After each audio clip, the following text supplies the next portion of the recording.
Shalom, shalom, meus amigos, que a paz esteja sobre a sua vida. Como está a sua mente, como está o seu coração? Você já conhece o nosso canal?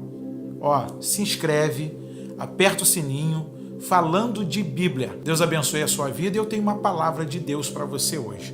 Segundo livro dos Reis, capítulo de número 4, a partir do verso 1 diz assim: E uma mulher, das mulheres dos filhos dos profetas, clamou a Eliseu dizendo: Meu marido, teu servo, morreu, e tu sabes que o teu servo temia ao Senhor. E veio o credor a levar-me os meus 2 filhos para serem servos. E Eliseu lhe disse: Que te hei eu de fazer? Declara-me que é o que tens em casa. E ela disse: Tua serva não tem nada em casa, senão uma botija de azeite. Então disse ele: Vai, pede para ti vasos emprestados a todos os teus vizinhos, vasos vazios, não poucos. Então, entra, fecha a porta sobre ti e sobre teus filhos, e deita o azeite em todos aqueles vasos, e põe à parte o que estiver cheio. Partiu, pois, dele e fechou a porta sobre si e sobre seus filhos, e eles lhe traziam os vasos, e ela os enchia. E sucedeu que, cheios que foram os vasos, disse-lhe a seu filho: Traze-me ainda um vaso. Porém ele lhe disse: Não há mais vaso nenhum. Então o azeite parou. Então veio ela e o fez saber ao homem de Deus.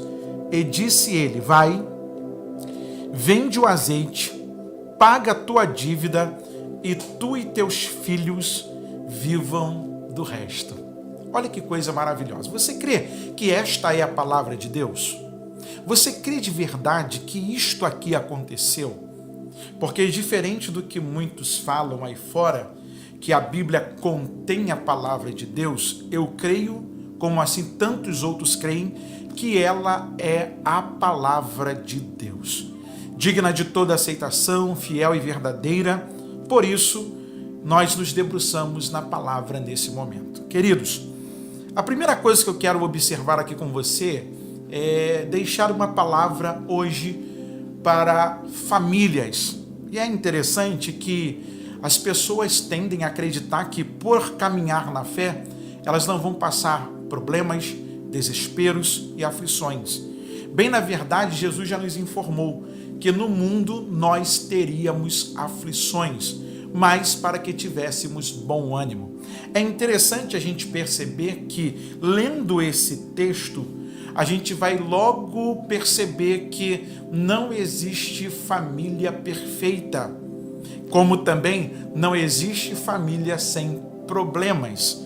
O texto é claro quando a Bíblia vai nos informar, trazer luz para nós, que uma mulher, das mulheres dos filhos dos profetas, ou seja, ele era um Ben-Navi, um filho do profeta. E a Bíblia não vai dizer o seu nome. A Bíblia aqui nesse momento oculta o seu nome, mas diz quem era o seu líder. E o seu líder era Eliseu. E a Bíblia vai dizer que este homem, marido desta mulher, ele viera a falecer. Mas eu acho muito bonito, são as qualificações que o verso 1 traz para nós. Ela diz que ele, meu marido, segundo, teu servo. Olha que coisa interessante. Ela entende que ele era o cabeça da casa e entende também uma referência espiritual, que ele era um servo. A palavra servo no hebraico é ebed. Ebed, que também traz alusão ao grego, que quer dizer doulos, e que ambas significam escravos. Ou seja, eles estavam a serviço de alguém. A sua vida era a favor de outra pessoa. E é interessante você perceber que ela vai dizer que ele morre e que ele temia ao Senhor. É uma outra indicativa do texto, que ele temia ao Senhor. Só que, como qualquer uma pessoa, ele contraiu dívidas, teve problemas e agora o credor está batendo na sua porta. A gente pode perceber aqui a lei de Murphy. A lei de Murphy não existe nada que esteja ruim que não possa piorar. Já viu aqueles dias em que você está caminhando atrasado de casa para o trabalho e no meio do caminho o salto do sapato das irmãs quebram, o tênis do rapaz arrebenta, ou quando você está chegando no ponto de ônibus, o ônibus já está saindo e como se não bastasse isso, quando o ônibus sai, ainda passa pela poça e joga água em você. É uma sucessão de problemas, uma sucessão de situações que se aglomeram. Todos nós temos um dia mau, o que nós vamos classificar aqui de um dia de contratempos. Só que, quais são as lições que nós vamos tirar a partir desse texto? É que, na verdade, essa mulher, ela, no período em que esteve com o seu marido, ela aprendeu a enxergar Deus na figura do seu esposo. Por quê? Porque o que ela traz consigo são pérolas maravilhosas. Diz que ele era servo de Deus e que ele temia ao Senhor. Irmão, se tem uma coisa que me chama muita atenção, é a falta de servos de Deus para com o nosso tempo. Pessoas que só querem aparecer, pessoas que só querem fazer com que o seu nome brilhe. Nós estamos muito diferente do que a Bíblia vai relatar em Atos dos Apóstolos, quando Barnabé, que é o dono da oportunidade, lá na igreja de Antioquia, chama Saulo para ficar no seu lugar e por 1 ano ele cede a sua vez para outro. Que coisa gostosa, que coisa boa é você entender que quando nós estamos na presença de Deus, os nossos títulos falham, caem por terra. E aí essa mulher me ensina que este marido, ele tinha algo para fazer com que fosse notório para a sua posteridade. E o que era essa tão obra magnífica? Era que ele conseguiu fazer com que a sua casa enxergasse nele, primeiro, que ele era um servo de Deus. Segundo, que ele temia ao Senhor. E temer a Deus, irmãos, é levar a Deus a sério, é levar as coisas de Deus com zelo, não é fazer de qualquer maneira, não é fazer de qualquer jeito, é fazer porque isto é uma oportunidade para glorificar a Deus. E esta mulher, ela vai fazer justamente isso, ela vai trazer as referências dele e veja que mesmo com um problema tão grande, mesmo com uma situação tão adversa, tão incomum, ela não está desesperada, fazendo com que o seu desespero seja tão notório a ponto de que as pessoas olhassem para ela e vissem nela uma coitadinha. Pelo contrário, ela tem uma ponte de segurança, porque ela sabe que há uma representação legal de Deus para com aqueles dias da sua vida. E essa representação de Deus era o profeta Eliseu. E aí ela vai procurar a Eliseu. E quando ela vai procurar Eliseu, a coisa estava bem avolumada. Por quê? Porque os credores estavam batendo na sua porta. E a única coisa que ficara para ela foram os seus filhos. Olha que coisa interessante. A Bíblia vai dizer, o salmista, que os filhos são herança do Senhor. E aí, o que ela tem de mais precioso são os seus filhos. O que ela tem de maior valor é a sua herança. E quantas são as vezes que as coisas aparecem contra nós, tão adversas, tão tempestuosas, e nós não conseguimos ainda assim a enxergar valor naquilo que de fato deve ser observado como valor. E ela, no seu afã de lutas e de problemas, ela vai encontrar um caminho de paz, que é ir até a pessoa do profeta. Quando ela chega na pessoa do profeta, o profeta diz para ela assim no verso 2, que te hei eu de fazer? Declara-me o que é que tens em casa. E aí ela responde de imediato, a tua serva não tem nada em casa, senão uma botija de azeite. Você vai parar e pensar comigo a seguinte questão, quantas são as vezes que no nosso desespero a gente não consegue enxergar uma matéria-prima para Deus operar milagres sobre a nossa vida e sobre a nossa casa. Quem sabe, assim como esta mulher, naqueles dias, as dores, o desespero, os problemas, os sofrimentos da vida, as circunstâncias têm tentado fazer com que você não enxergue que há algo ainda para ser usado por Deus e que não está longe de você, está pertinho de você. está dentro da sua casa. Enxergue com valor as coisas que para muitos são desprezíveis. O que era uma botija de azeite? Uma botija de azeite era apenas um recipiente que não era tão grande, era comum dentro de uma casa palestina naquela época, e que, na verdade, aquela mulher, quando olha, ela não tem ideia do que ela está falando, e que é a partir daquilo ali que Deus vai começar a operar o milagre na sua vida. Outro detalhe é que Freud, no seu livro Mal-Estar na Civilização, ele vai dizer que para você receber o novo, você tem que abrir mão das coisas que são velhas. Olha que coisa interessante.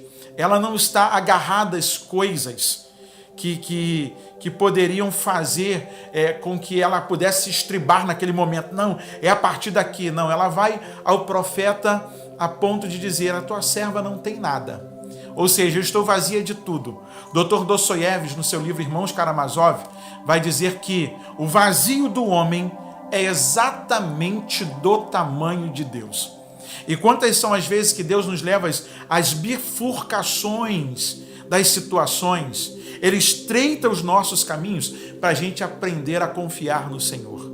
E essa mulher, então, ela vai fazer o quê? Vai procurar Eliseu. E eu acho interessante que Eliseu vai dizer para ela: o que eu hei de fazer por você? É como se ele dissesse para ela assim: olha, eu sou um homem tão natural quanto você. Eu não sei o que vou fazer por você, mas na declaração dessa mulher, ele vai assumir uma nova postura e ele vai dizer então para ela: então disse ele, Eliseu, vai, pede para ti vasos emprestados a todos os teus vizinhos, vasos vazios, não poucos. Então entra e fecha a porta sobre ti e sobre teus filhos, deita o azeite em todos aqueles vasos e põe à parte o que estiver cheio. E aí, o verso de número 5, partiu, pois, dele e fechou a porta sobre si e sobre seus filhos, e eles lhe traziam os vasos, e ela os enchia. Queridos, por que Eliseu aqui não usou a expressão para ela: assim diz o Senhor? Por que Eliseu aqui não olhou para ela e disse assim: olha, o Senhor me falou? Porque profeta que é profeta, um nabi, ele tem que estar também conectado à palavra de Deus. Veja você e abra sua Bíblia aí agora, livro do Êxodo, capítulo de número 22, verso de número 22, diz assim: a nenhuma viúva nem órfão afligireis. Se de alguma maneira os afligirdes, e eles clamarem a mim, eu certamente ouvirei o seu clamor. Verso 24, e a minha ira se acenderá, e vos matarei a espada, e vossas mulheres ficarão viúvas, e vossos filhos órfãos. Deus havia deixado um tratado a partir de Moisés, e que tanto a viúva quanto o órfão deveriam ser amparados. Por isso, Eliseu não vai dizer assim diz o Senhor, pelo contrário, ele vai se apoiar na própria lei, na lei de Moisés, na lei do Senhor. E ele vai dizer para ela: pode pedir aos seus vizinhos vasos emprestados, e não poucos. Peça muitos vasos vazios. E aí a gente aprende também que confiar naquilo que Deus já deixou registrado para nós ainda é o melhor a se fazer. Existem tantas vozes no mundo tentando te confundir. Existem tantas coisas na terra tentando fazer com que os seus pés saiam do caminho. E Deus nos deu uma palavra. Diz a palavra: e conhecereis a verdade, e a verdade vos libertará. João 8:32. Verso 36 do capítulo 8 de João. Se o Filho vos libertar, verdadeiramente sereis livres. Ou seja, a verdade que nós estamos apoiados é o poder de Deus. É a graça de nosso Senhor Jesus Cristo. São as misericórdias do Senhor que são as causas de não sermos consumidos. E uma outra lição que a gente aprende aqui com esta mulher é que quando tudo nos parecer difícil, quando tudo nos parecer desfavorável, melhor é confiar na palavra do Senhor. Os céus e a terra hão de passar, mas as palavras do Senhor permanecerão para sempre. Deus não deixa a sua palavra cair por terra. A sua palavra cumpre um propósito. A sua palavra, ela é como martelo que esmiuça a penha. A minha palavra falha, a sua palavra falha, a palavra dos governantes dessa nação e do mundo inteiro falham, mas as palavras de Deus permanecem para sempre. Elas são infalíveis, elas cumprem um propósito. E se tem uma coisa que esta mulher vai ter que fazer agora, é vencer seus medos, vencer a vergonha. E aí eu faço a pergunta para você: até que ponto você estaria disposto a se expor em favor do bem-estar da sua família? Ela vai bater em portas, que essas portas terão que serem abertas para ela. Não podem negar o favor da viúva e nem do órfão, porque se eles reclamarem ao Senhor, o Senhor vai descer com a sua espada. Olha que interessante, ela vai bater na porta, e enquanto ela está batendo na porta, alguém do lado de dentro olha para o lado de fora, está vendo a viúva. Eles não podem negar o pedido da viúva. Quem sabe você está ainda assim com medo: com que porta que eu vou bater? Qual vai ser a porta que Deus vai me abrir? Meu irmão, não tenha medo. Deus já preparou tudo para mim, para você. Deus já tem tudo preparado de antemão. Nós nos perdemos no meio do caminho.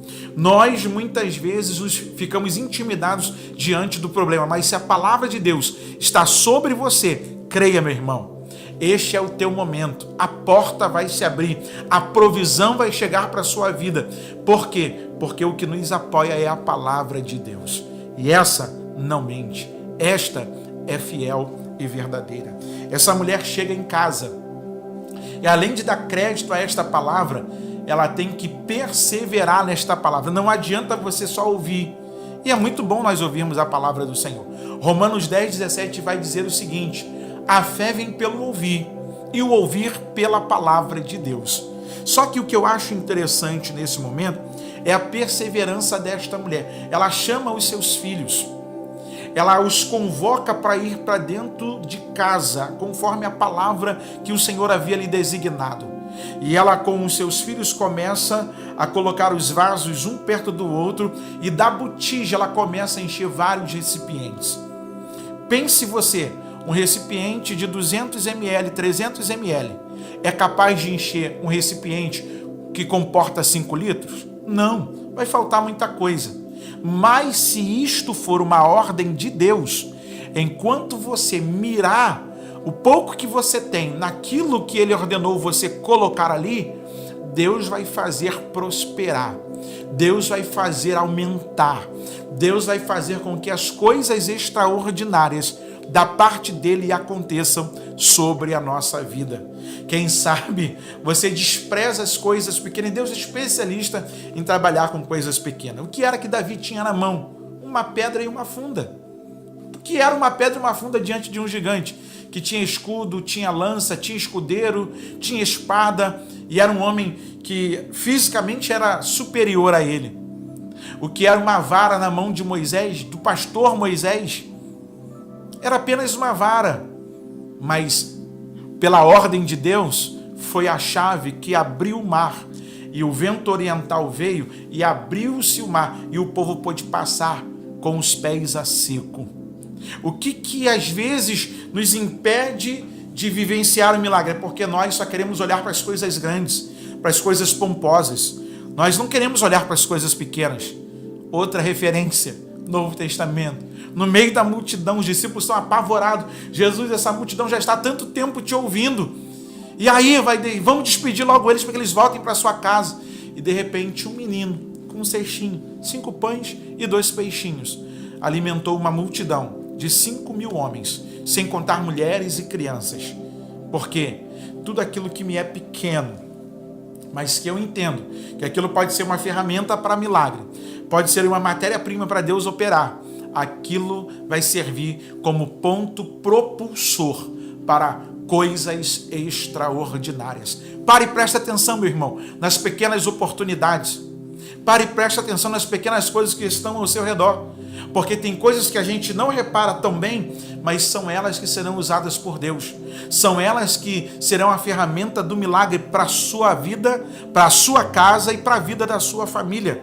E aí as crianças têm que perseverar. Imagina o filho dizendo: mamãe, o que vai acontecer? Mamãe, a senhora, o que vai acontecer? E aí, de repente, ela começa a colocar o vaso de azeite na direção dos outros vasos. E eles vão se enchendo. Traz outro. E vai se enchendo. Até que ela pergunta: não tem mais nenhum? E então o azeite parou.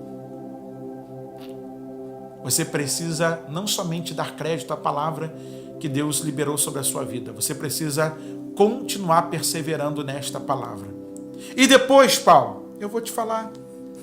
Ao ver o milagre acontecer, e isso eu preciso parar para analisar isso com você de forma bem contundente. Por que que o milagre foi às portas fechadas? Por que que o milagre foi às portas fechadas? Tem coisa que vai ser no secreto. Tem coisas que, se a porta da nossa intimidade estiver aberta para qualquer um, Deus não é o primeiro lugar.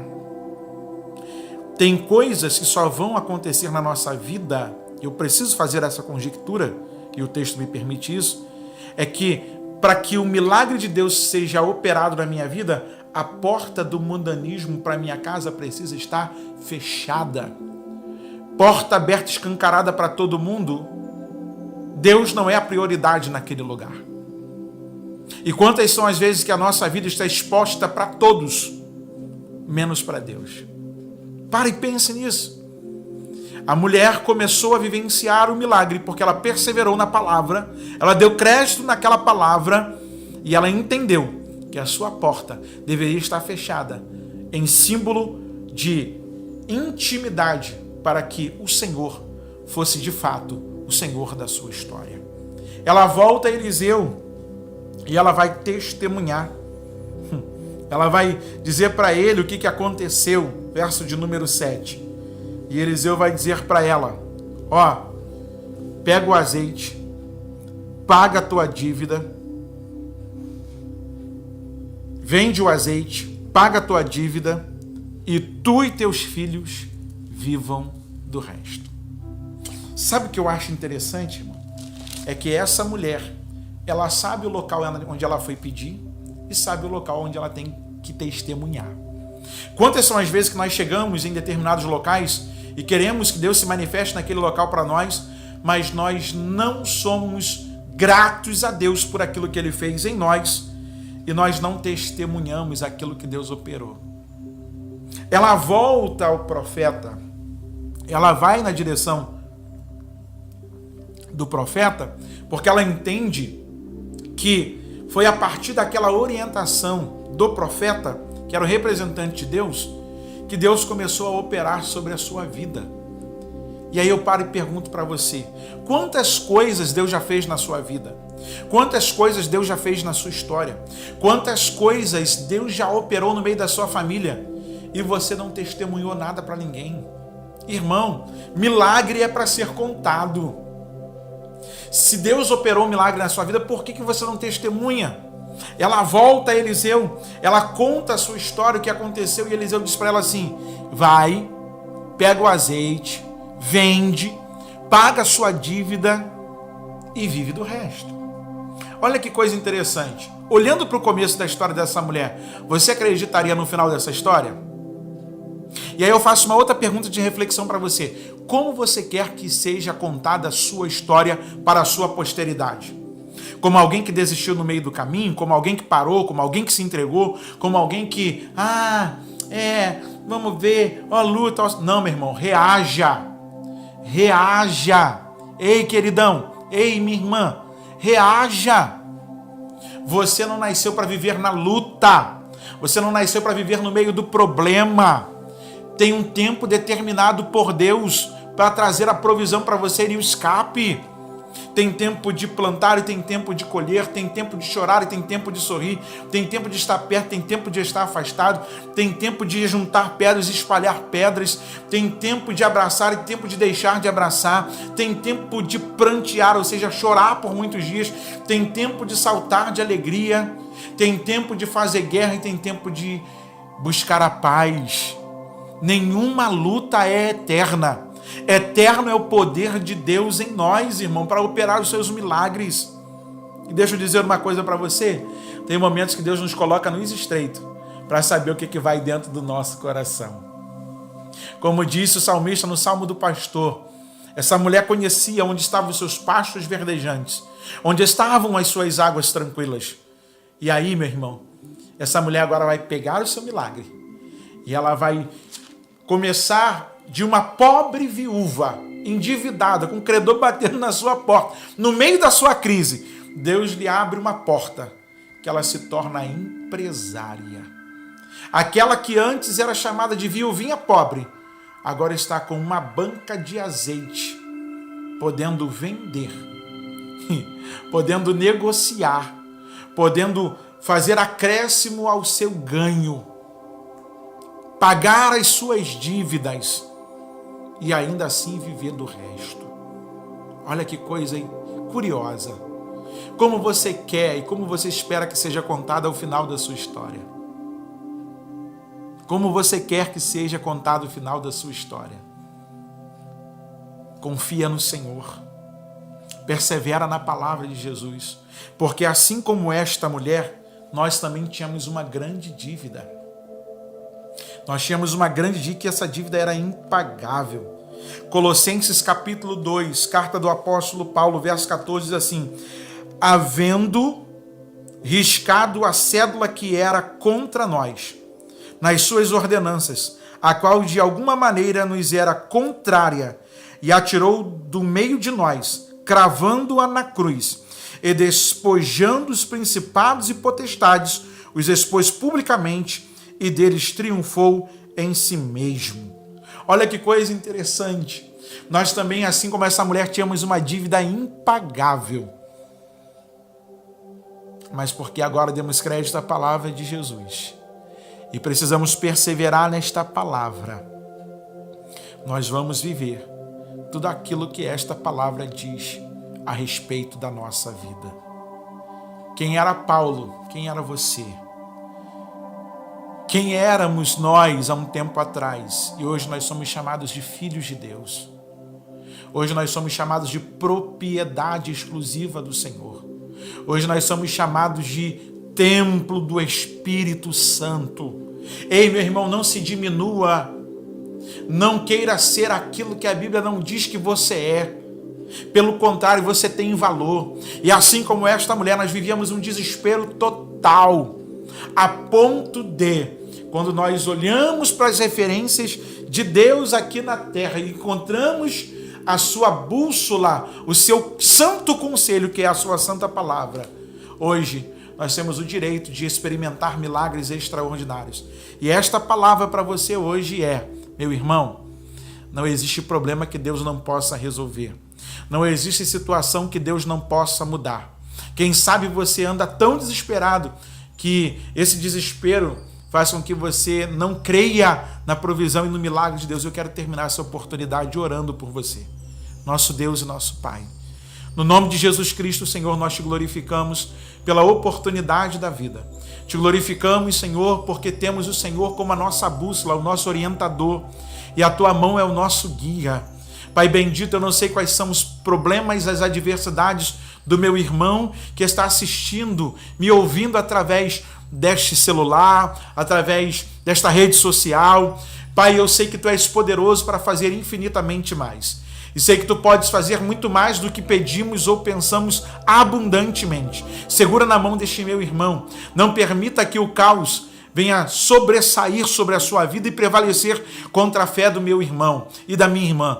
Mas que o Senhor, ó Pai querido, mostre a tua grandeza, o teu poder e as tuas muitas misericórdias, que são as causas de não sermos consumidos. E que este dia seja um dia marcado por milagres, por provisões de Deus, pelo cuidado do Senhor para com a nossa vida, Nós te glorificamos por todas estas coisas, no nome de Jesus. Amém.